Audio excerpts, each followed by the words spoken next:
O Pioneers, Part 5, Alexandra, Chapter 2. Late in the afternoon of a brilliant October day, Alexandra Bergson, dressed in a black suit and traveling hat, alighted at the Burlington Depot in Lincoln. She drove to the Lindell Hotel, where she had stayed 2 years ago when she came up for Emil's commencement. In spite of her usual air of sureness and self-possession, Alexandra felt ill at ease in hotels, and she was glad, when she went to the clerk's desk to register, that there were not many people in the lobby. She had her supper early, wearing her hat and black jacket down to the dining room and carrying her handbag. After supper, she went out for a walk. It was growing dark when she reached the university campus. She did not go into the grounds, but walked slowly up and down the stone walk outside the long iron fence, looking through at the young men who were running from one building to another, at the lights shining from the armory and the library. A squad of cadets were going through their drill behind the armory, and the commands of their young officer rang out at regular intervals, so sharp and quick that Alexandra could not understand them. 2 stalwart girls came down the library steps and out through one of the iron gates. As they passed her, Alexandra was pleased to hear them speaking Bohemian to each other. Every few moments, a boy would come running down the flagged walk and dash out into the street, as if he were rushing to announce some wonder to the world. Alexandra felt a great tenderness for them all. She wished one of them would stop and speak to her. She wished she could ask them whether they had known Emile. As she lingered by the south gate, she actually did encounter one of the boys. He had on his drill cap and was swinging his books at the end of a long strap. It was dark by this time. He did not see her and ran against her. He snatched off his cap and stood bareheaded and panting. "I'm awfully sorry," he said in a bright, clear voice, with a rising inflection, as if he expected her to say something. "Oh, it was my fault," said Alexandra eagerly. "Are you an old student here, may I ask?" "No, ma'am. I'm a freshie, just off the farm, Cherry County. Were you hunting somebody?" No, thank you. That is," Alexandra wanted to detain him, "that is, I would like to find some of my brother's friends. He graduated 2 years ago." "Then you'd have to try the seniors, wouldn't you? Let's see. I don't know any of them yet, but there'll be sure to be some of them around the library. That red building right there," he pointed. "Thank you. I'll try there," said Alexandra lingeringly. "Oh, that's all right. Good night." The lad clapped his cap on his head and ran straight down 11th Street. Alexandra looked after him wistfully.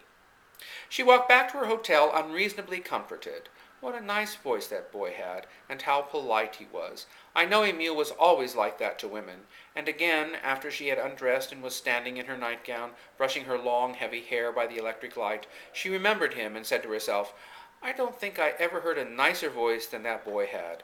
I hope he will get on well here. Cherry County, that's where the hay is so fine and the coyotes can scratch down to water." At 9 o'clock the next morning, Alexandra presented herself at the warden's office in the state penitentiary. The warden was a German, a ruddy, cheerful-looking man who had formerly been a harness maker. Alexandra had a letter to him from the German banker in Hanover. As he glanced at the letter, Mr. Schwartz put away his pipe. "That big Bohemian, is it? Sure, he's getting along fine," said Mr. Schwartz cheerfully.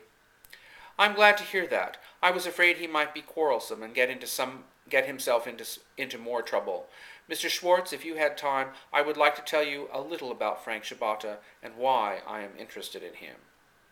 The warden listened genially while she told him briefly something of Frank's history and character, but he did not seem to find anything unusual in her account.